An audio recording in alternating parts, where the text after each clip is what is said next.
এই গরমের ভিতরে এই বৃষ্টির মতো ভাব খুব ভালো লাগলো। এই রোদের মাঝে এই ঠান্ডা পানি খাইছি, অনেক ভালো লাগছে।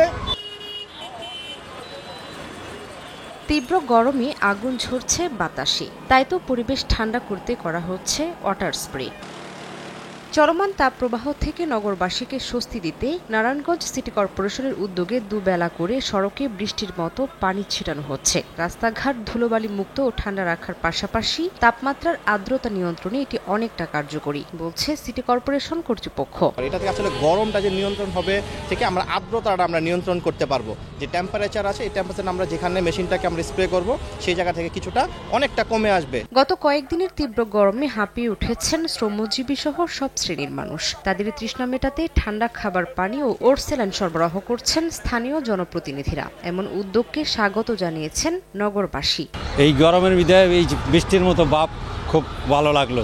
চাষারের মোড়ে শহীদ মিনারে টিম খুরশেদ ভাইরা আমাদের পানি বিতরণ করে খিলাইল। বিকাশে কম খরচে ক্যাশ আউটের লিমিট বেড়ে 50,000, প্রিয় এজেন্টও 2টা।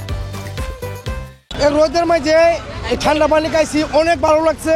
তাপপ্রবাহ যতদিন অব্যাহত থাকবে আমাদের সেবাও ইনশাল্লাহ চলতে থাকবে। এদিকে নগরীর হাসপাতালগুলোতেও বাড়ছে হিটস্ট্রোকে আক্রান্ত রোগীসহ ঠান্ডা, জ্বর, কাশি ও ডায়রিয়ায় আক্রান্তের সংখ্যা। তাদের স্বাস্থ্যসেবায় সব ধরনের ব্যবস্থা রয়েছে বলে জানিয়েছেন চিকিৎসক। আমাদের স্বাস্থ্য মন্ত্রণালয় থেকে নির্দেশনা আছে হসপিটাল এই মুহূর্তে এই সব রোগীদের জন্য প্রস্তুত রাখার জন্য। আমাদের উক্ত হসপিটালে যথেষ্ট পরিমাণ স্যালাইন এবং এই রোগীদের ভর্তি করার জন্য বেড আমরা রেডি করে রেখেছি। চলমান তাপপ্রবাহে নারায়ণগঞ্জে এখন পর্যন্ত সর্বোচ্চ 40 ডিগ্রি সেলসিয়াস তাপমাত্রা রেকর্ড করা হয়। সময় সংবাদ, নারায়ণগঞ্জ।